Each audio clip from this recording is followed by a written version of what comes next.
Hello, everyone, and thank you for tuning into the Tribe Time Now podcast on March 9th. I will be your host, Noah Gross. Follow me on Twitter at Noah_Gross27. And joining me today from Glendale, Arizona, Joe Koblitz. He is at Goodyear. Goodyear. Oh boy. Goodyear. Oh boy. Bad start for that one. That's all right. Don't worry about it. I'm still in football season, I guess. He is on Twitter at Burning River BB. Just got a new Twitter and also Snapchat. Same Snapchat, I believe, right? Yeah, it's Snapchat. All right. And Joe, how is Goodyear, Arizona? Goodyear's fantastic. It was cold for a couple days. It was kind of windy the last couple days, but today was beautiful. I watched the Reds play, which is, I guess, not great for this particular show, but it was Probably fun not. for me. It's fun for me to see them get killed. Any But spring training yeah. baseball is always nice to see, at least this early on. Mm-hmm. All right. So, with you being down there, let's just start off. What's your biggest takeaway so far from seeing the Tribe? There's a few guys that really have stood out in the games. Now, of course, before we would start the show, we should just say spring training stats don't matter. Spring training Absolutely. wins don't matter. Spring Mhm. training numbers, none of it matters at all. I've seen guys bat 400 in the spring and then come into the regular season be terrible. Last year, I think his name was Taijuan Walker from the Mariners. Mhm. He allowed one run for the entire spring, and then he was a very average pitcher through most of the season. It doesn't matter. That being said, Tyler Naquin. Oh, sorry. Good. Yeah. Like I was gonna say about the stat thing, that's good because a bunch of our players like Lonnie are struggling, but like you were saying, Naquin's doing really well. So Yeah. I'd like to hear what you have on Naquin, given the whole Monte situation. Yeah, well, he's ripping the cover off the ball, and before Monty went out with his suspension, I was hoping that Naquin would start at AAA. And it's Mhm. nothing off of him. It's just he got hurt at the end of last season, and it's nice for a guy to get a couple at bats in, at that minor league, the highest minor league level before throwing him in the majors. Yeah. But after that happened, then all of a sudden there's no obvious starting center fielder, and then he started ripping the cover off the ball. And I'm not just talking, he doesn't hit for a ton of power, but what he's been doing is he's been shooting the gaps and he's been running the bases really aggressively, and it's turned into doubles and triples, and he looks good. He's also a great defender, and I think we've talked about that. Is you don't he's not going to become a poor defender jumping from AAA to the majors. He might hit less, but he's not going to defend worse. So I think you look at all that, and now I'm all on the train of he should be the opening day starting center fielder for the Indians. Yeah, I'm right with you because him and Gio both, you like to see them get a little more at bats in AAA. But if you look at the other options at center field, obviously third base, we have Uribe now, so he looks like the starter at least, unless Gio does well or Uribe starts not doing too well in the spring training. But as far as center field, you look at the other options, and it's pretty slim pickings. You got Davis, who will hopefully start left, Lonnie and right. And then if you look at the other options, there's Cowgill, guys like Shane Robinson. I mean, Joey Butler will play more left and maybe move Davis to center. But do you see anyone else that could even compete with Naquin? Because Naquin, he's a solid player all around. I like his game. He doesn't do anything that exceptionally. I'd like his extra base potential, though, because he, like you said, he does plug the gaps and he plays some solid defense, which will fit well on this team with Lonnie and Wright and Davis and left. But do you see anyone else that can even challenge Naquin? No, to me, corner outfielders are switchable. You could just, if you could play right, you could probably play left and the other way around too. And if you could play center, you could probably play either right or left. But I've never really seen a corner outfielder move into that center field position. So people are talking about Lonnie playing center. I'm not into that. Now, Davis is a center fielder, and I could see Davis playing center. Mm-hmm. But in general, he's older now, and he's a lot older. He's mid-30s. Yeah. I would rather he had stuck to the corners at least until Brantley gets back. Anyone that at the beginning of the season, the Indians the Indians were kind of picking up any outfielder they could get their hands on, and they got Shane Robinson and they got Robbie Grossman, Ugh. and they got these guys, and even lately they picked up Will Venable, who I know some people wanted at the beginning of off season too. Yeah. I hate all these guys. The only one I like is Joey Butler, and he's a corner guy, like you said. Yeah, so I like Venable. I think he's a solid defender, but I agree in that you can't really switch corner guys. Like we saw Cespedes try to play center field in the playoffs, and that was I a don't big think disaster. Cespedes should play any field. Yeah, Cespedes is his defense is way too hype because he boots balls and then chucks them back in with He's his a big 10 arm. Canseco, yeah, he's a Canseco level basket case.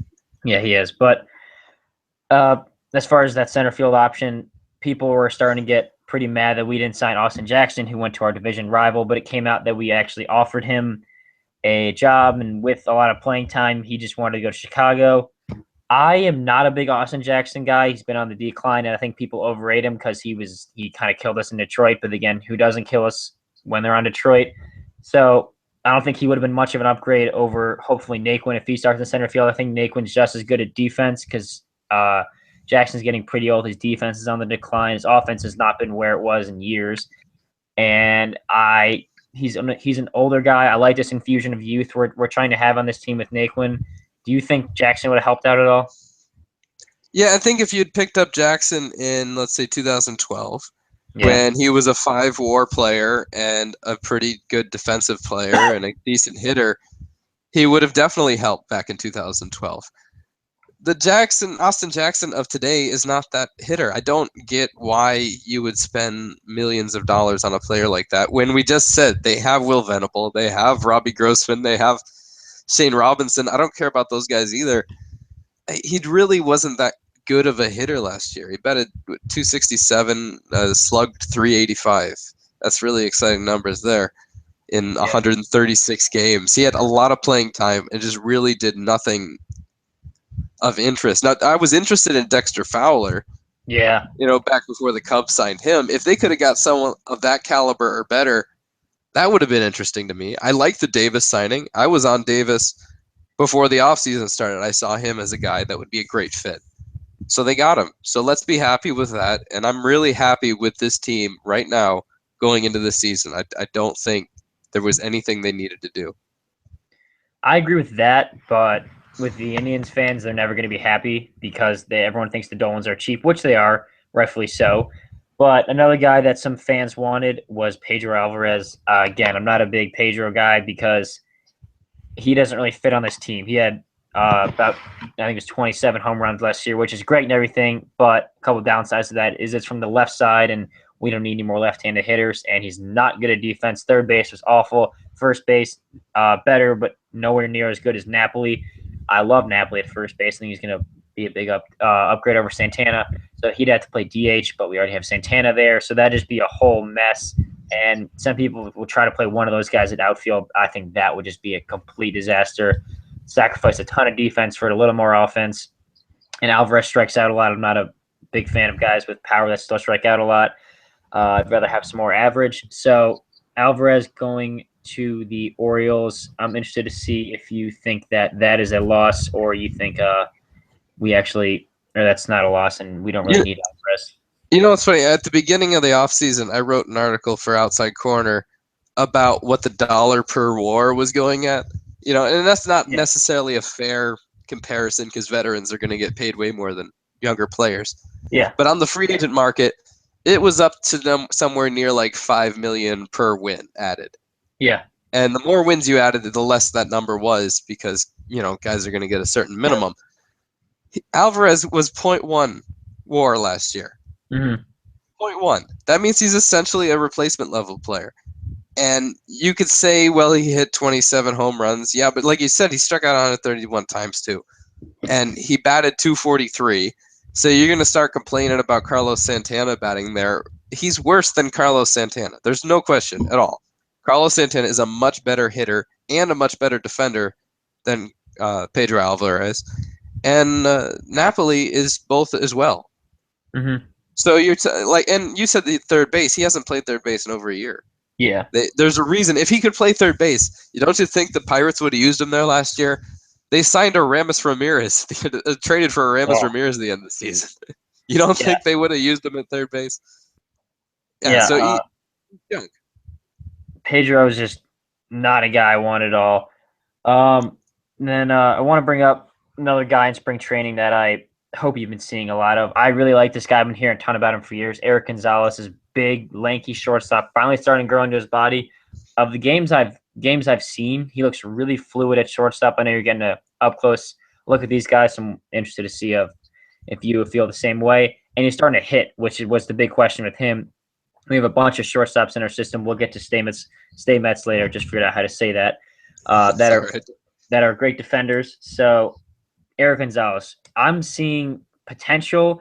Obviously, we have Lindor, who's young, so maybe Gonzalez can be a trade chip for a bullpen piece or some veteran outfielder later in the season. But do you think he's a valuable piece to us, or do you just think this offensive flash is a kind of a flash in the pan, or what are you seeing there? Well, again, we kind of have to discount the spring training stats, and particularly on a guy like Eric Gonzalez. He's 5 for 16 so far, so he's hitting pretty well. He has 2 steals.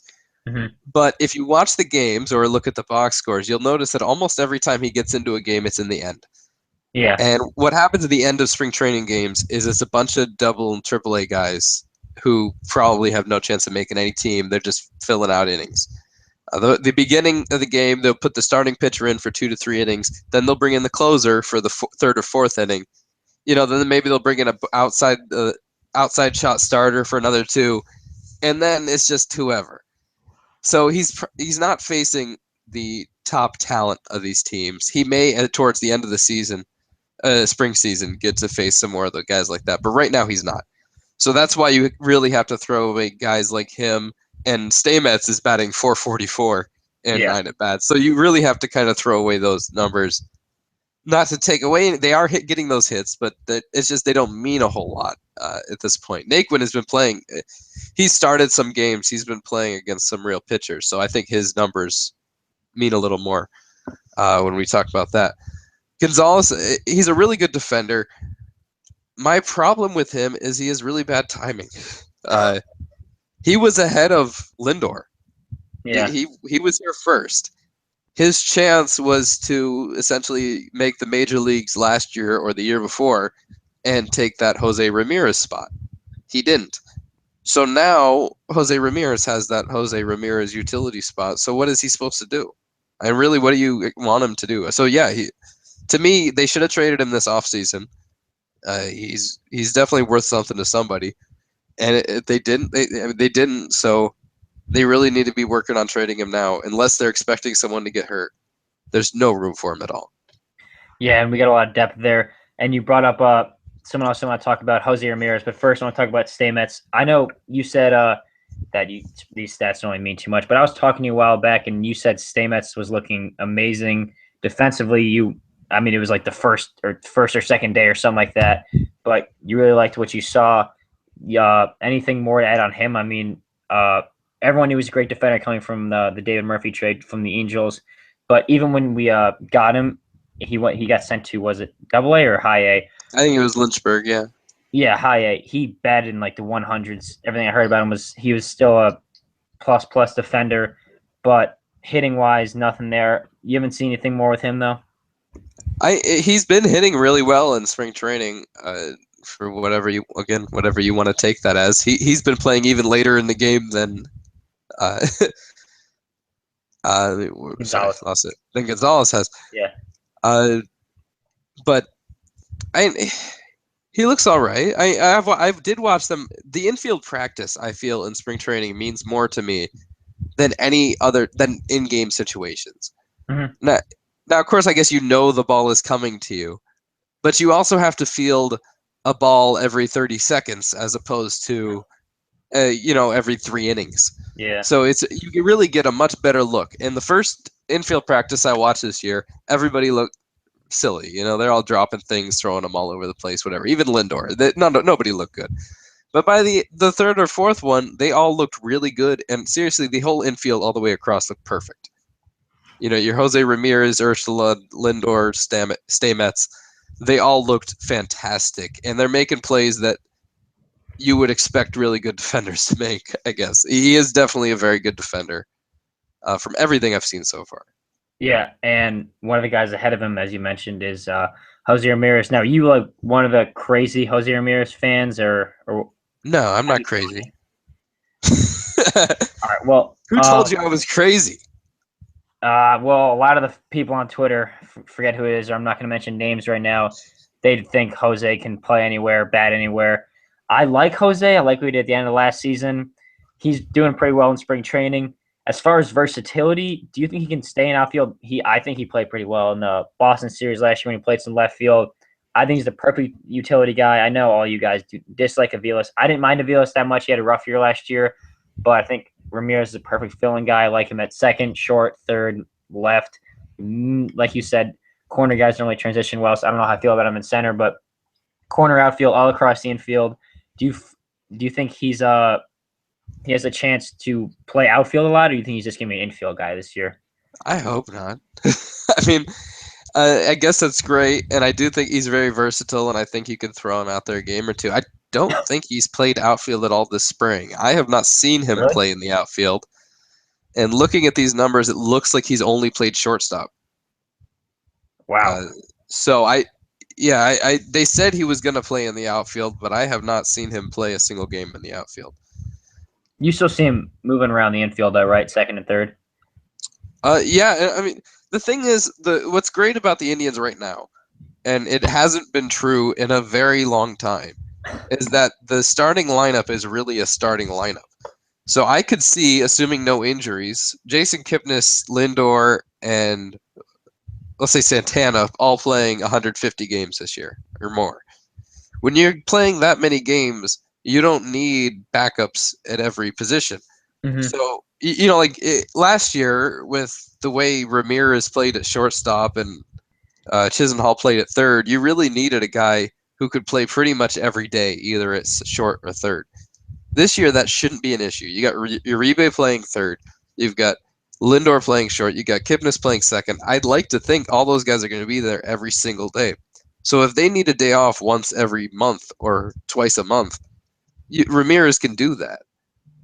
I hope that he plays more often as a pinch runner, maybe a defensive replacement for Uribe if they need that late in game, stuff like that, rather than what Aviles did last year, which was play every single day in a different position.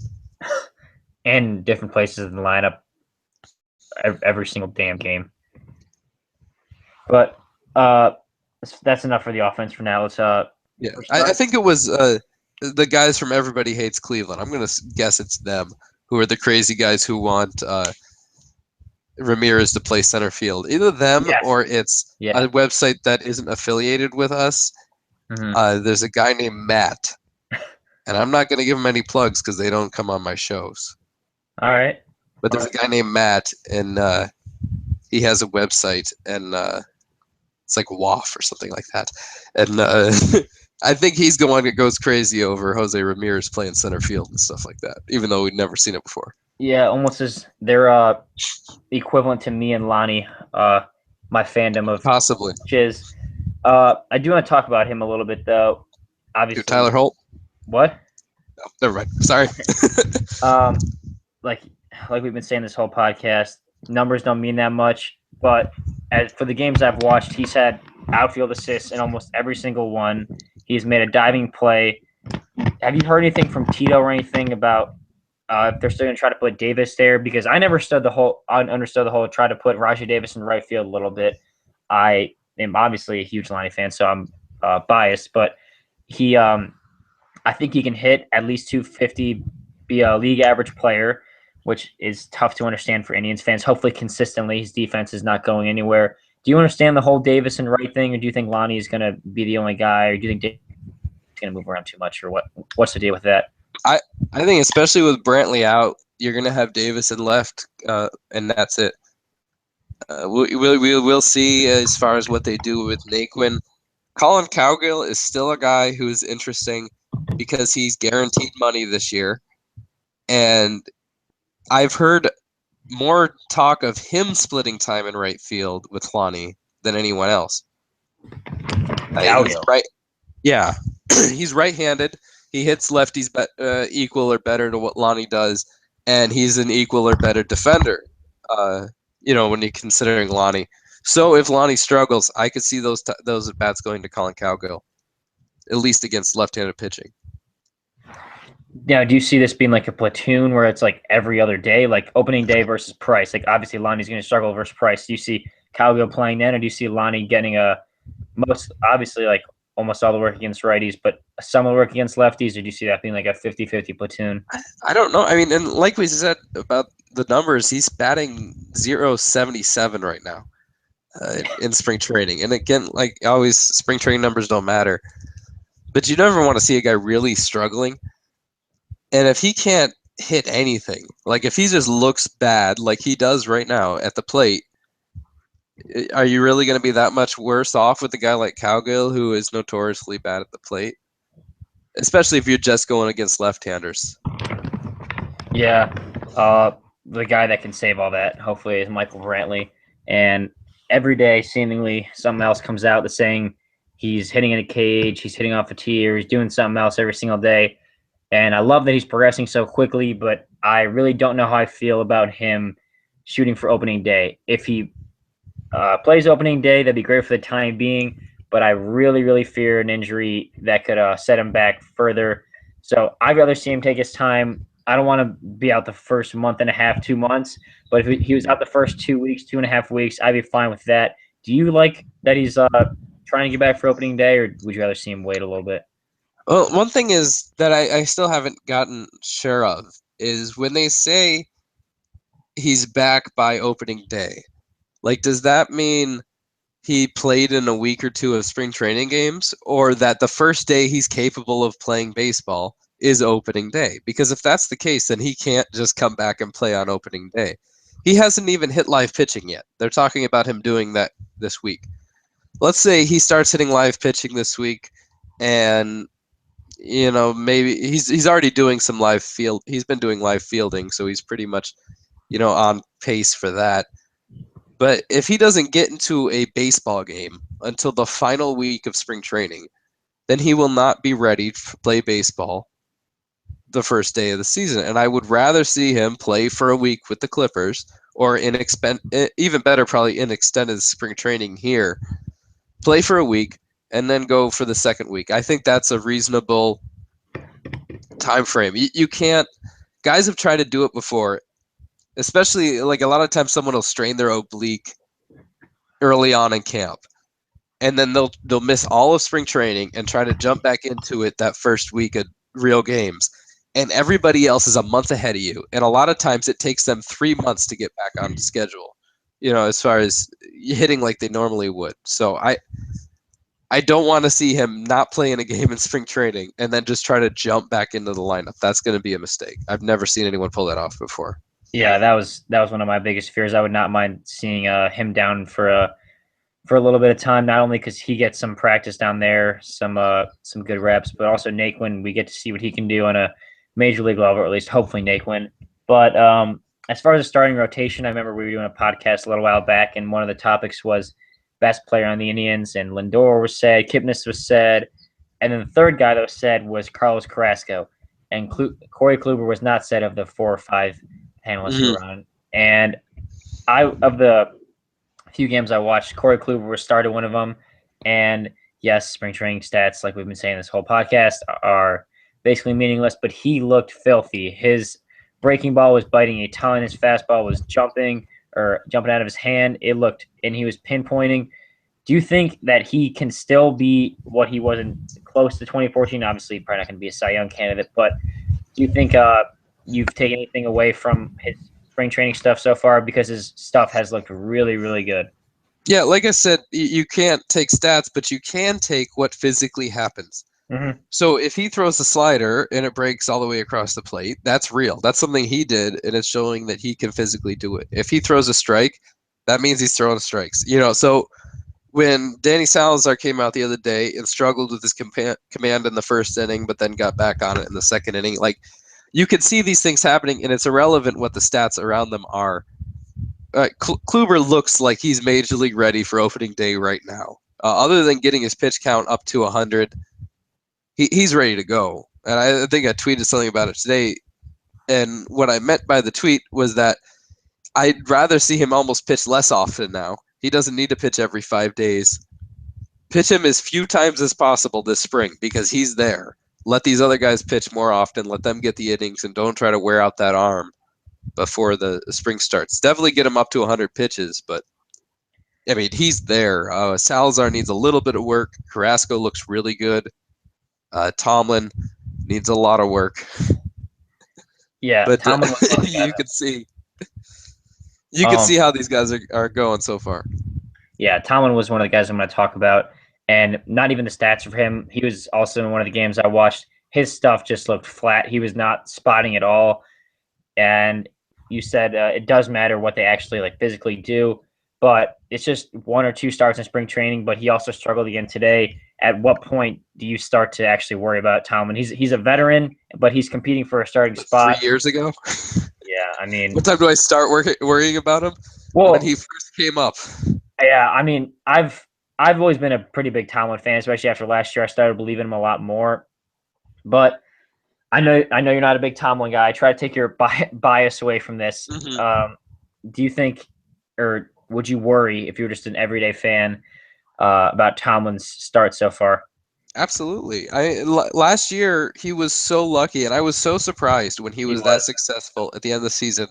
And if you look at his numbers on things like batting average on balls in play, and even his home run to fly ball rate, he was incredibly lucky because every fly ball he gave up was a home run. So like that was unlucky, but his batting average on balls in play was under 200. Like it was ridiculous. And some of that was the improved defense. If you pitch the defense, you can look luckier than you are. You're actually pitching to the defense and doing it on purpose. But I think a lot of it really was luck. And the way he's pitching now is exactly the way I remember seeing him pitch his entire career. He's a fly ball pitcher. Yeah. And he's not a strikeout guy, and it just doesn't work. You can't do that in today's game. Well, strikeout pitchers are great and everything, but I think with his new defense, you don't really need to be a strikeout pitcher. Cody Anderson, he will not strike anybody out. He just has a heavy fastball where he gets a lot of ground balls. Obviously, in a different on a different team, he probably would not be as effective. Or on the Indians early in 2015, he would not be as effective with Jose at short and Lonnie at third. Do you think having a strikeout pitcher means as much now? Because Tomlin's a fly ball guy. Our defense looks to be improved in the outfield, especially with Brantley. I'm not a big Brantley. It's hard to say. What was that? It's hard to say if it's improved or not, especially since we don't even know who the guys are going to be out there. Yeah. Still a bunch of question marks out there. Yeah, I can't even I could predict who I think is going to be out there, but I really don't know. Yeah, they could Shane Robinson is in camp still. He could technically make this team. There were a couple years ago. Jeff Francoeur was with the team, had a great camp, and I wanted Jeff Francoeur to make the team, and I saw no reason why he wouldn't, and they cut him. And then he had a pretty good season wherever he went. I don't remember at the time. It was a few years ago. And there's been other seasons where a guy had a terrible camp, and I wanted them to cut him. Say Ryan Rayburn last year, I believe.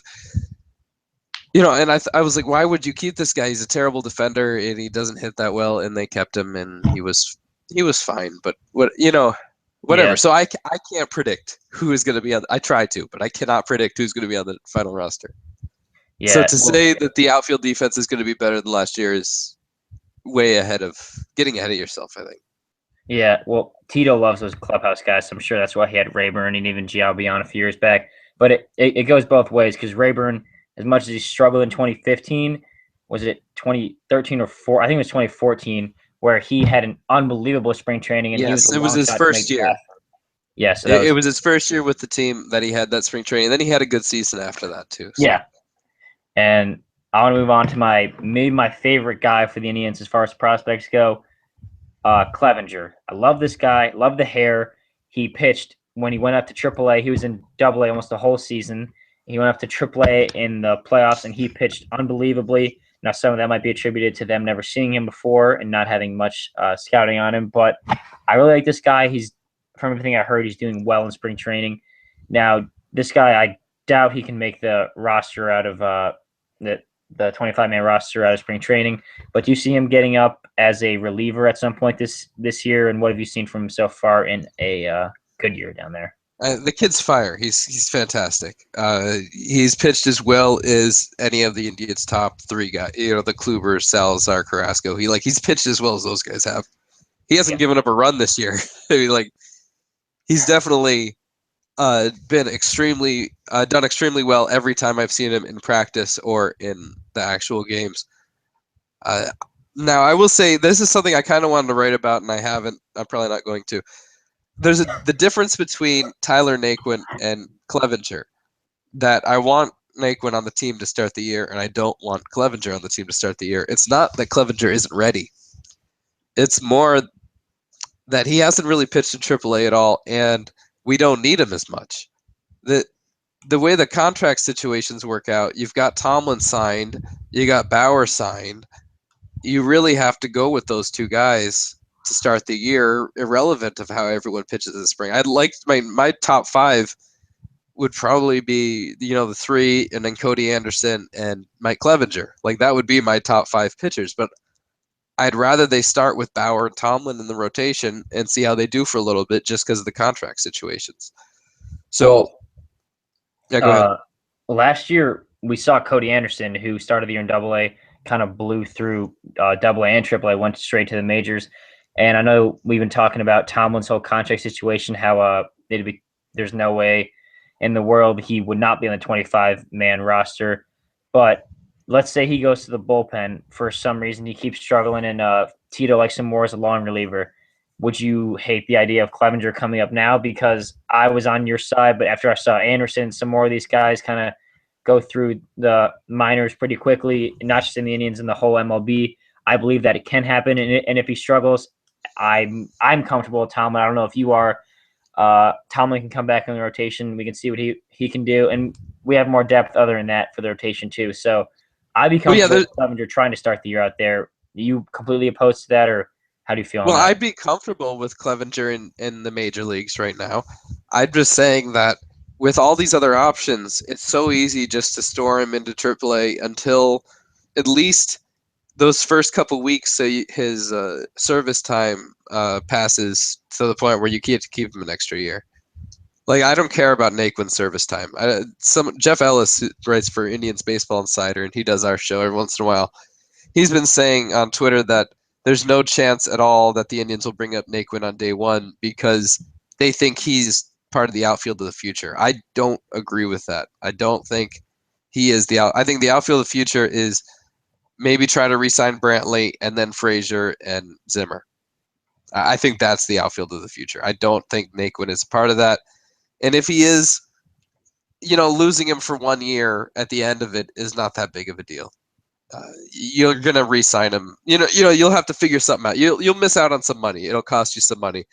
But winning in April right now is worth way more than winning 10 years or 6 years from now or 7 years from now or whatever it is. I want to win today, not some undisclosed time in the future. Yeah, tell me about it. One of the guys that was thought to be an outfielder of the future, but I just do not like this guy at all. You've seen a little bit of him in spring training, is James Ramsey. Do you have any idea of what the Indians plan to do with this guy? Because he's 26. He was decently highly touted. The Indians thought he was going to be good, and other teams did too. But he's just struggled so much with the bat. Is there any potential left in this guy, or have you seen him much? What's the deal with him? The thing is, last year at the end of the season, the Indians were out of it. They were, by 2 weeks into September, done. They weren't officially gone, but they knew they were done. Yeah. If they had any belief in James Ramsey at all, he would have been on that team. They needed outfielders. Brantley could have been on the DL at the beginning of September, and they could have got his surgery out of the way. But they didn't, because they didn't have anyone to play outfield. They easily could have brought up Ramsey. He was healthy. Naquin was hurt. That was the move to make. Again, we don't care about Ramsey's service time because he's not the outfield of the future. He's just somebody right now. They think so little of him that he stayed in the minors the whole time. And honestly, if he was good, he would have been up in June. They really could have used him last year.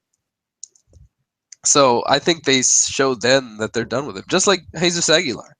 I love Jesus Aguilar. He's very fun to watch during batting practice.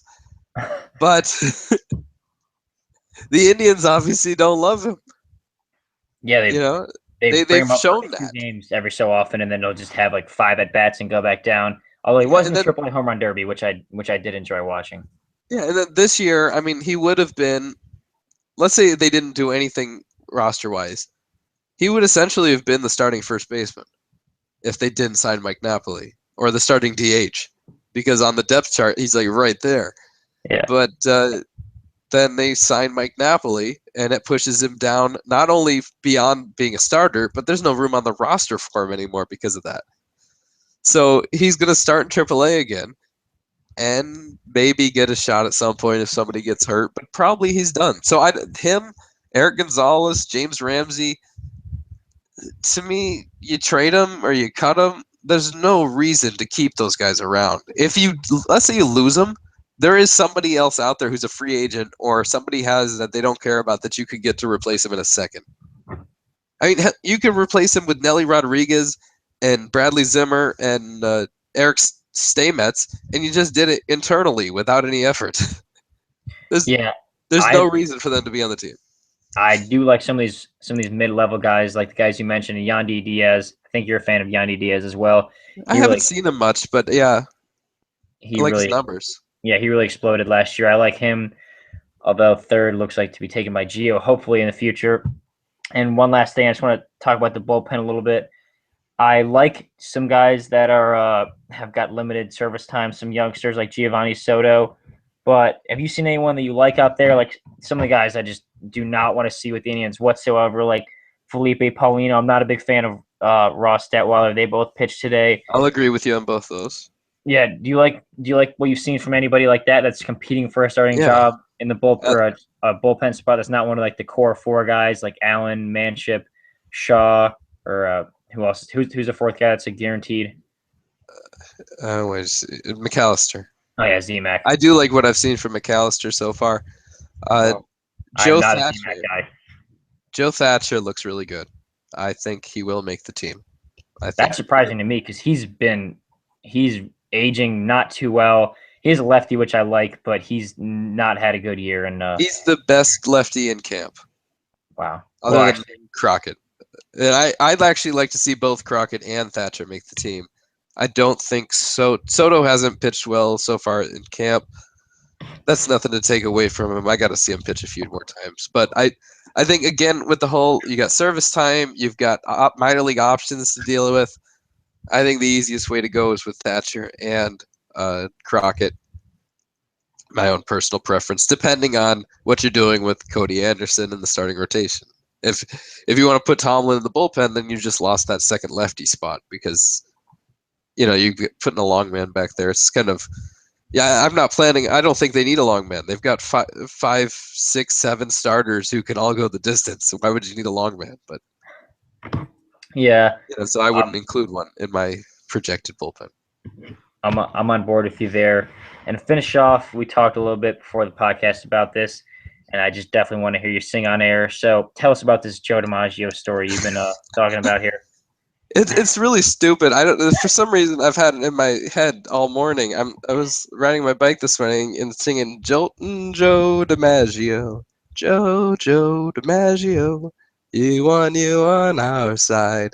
And I don't know if anyone's heard this song, but it's fantastic. You should That was definitely look not it bad up. there. Got to tell you. And part of it is they go one night in Cleveland, oh, goodbye streak DiMaggio, and they're singing about the hitting streak. And it just got me thinking about how the old school the old school stat fans, the ones who like wins and they like World Series rings, like that's the only stats they care about is how many rings you have and how many, if you're a pitcher, how many wins, and if you're a hitter, how many RBI. They love the hitting streak. And they always talk about how like that's a stat, the record that'll never be broken is DiMaggio's hitting streak. And who cares?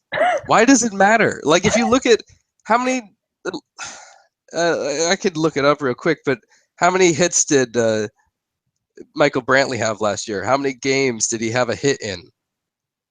Like, does it matter? He had 164 hits in 137 games as an outfielder, so he probably had more than that. messing around with my stats now. Yeah, let's see.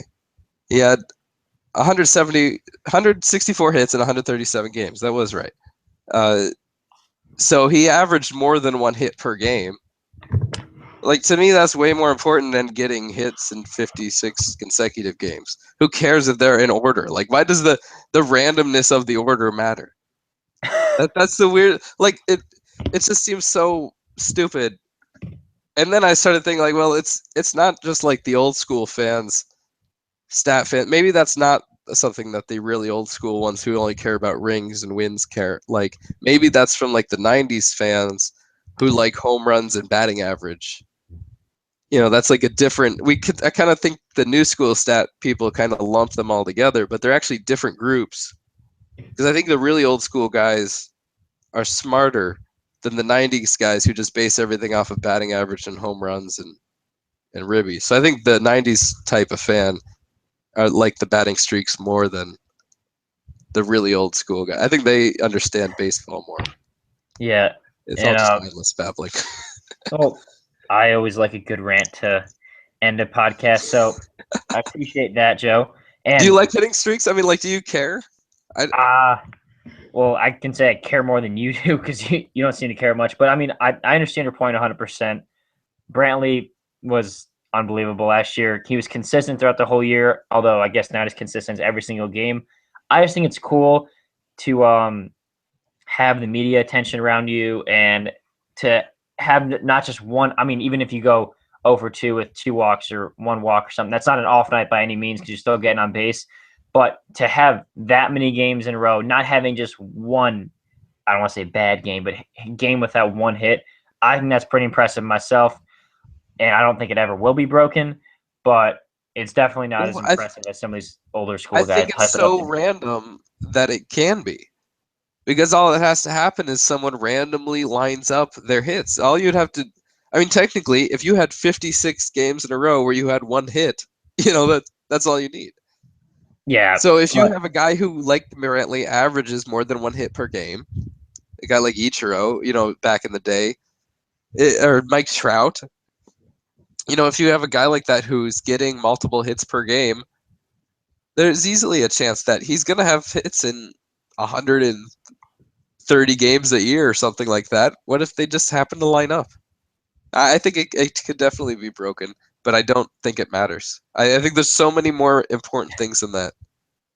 Definitely doesn't matter, but just my final point on that is I agree with you to an extent, but no one's even gotten that close. I remember somehow Dan Ugla, who I still say is like a 160 hitter, got close to it in the second half with Atlanta about 3 or 4 years ago.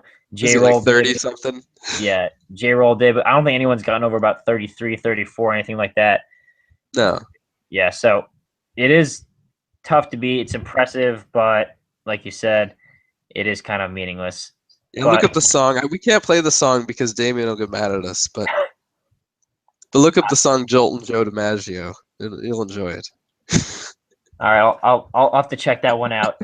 That and Trevor Bauer's rap. No, I've heard that. You don't need to do that. When I met him at a Tribe Fest, I talked to him about that. He was actually really embarrassed about it, but I'm actually impressed with that. Okay, well, I'm not really impressed by anything Trevor Bauer does right now. I'm really, I love a player to a point. I'll always give a new guy the benefit of the doubt, but the more I see of somebody, the more I, form an opinion that stays. And same with James Ramsey. It's getting there with Trevor Bauer. But I mean, I did that to Carlos Carrasco, and now he's a pitching god. So yeah, I don't want to talk about Bauer. I've had enough bad stuff to talk about on this podcast. Bauer drives me absolutely insane. So I hope just to avoid him until the season starts. But we'll see how that goes. Hopefully he can figure something out there. So follow Joe for my co-host today. He's at Burning River BB, his new handle on Twitter and Snapchat. He's in Goodyear, Arizona right now, hopefully enjoying the nice weather. I was Noah Gross, your host, on Twitter at Noah_Gross27 and on Instagram. And thank you for listening, and we'll see you next time.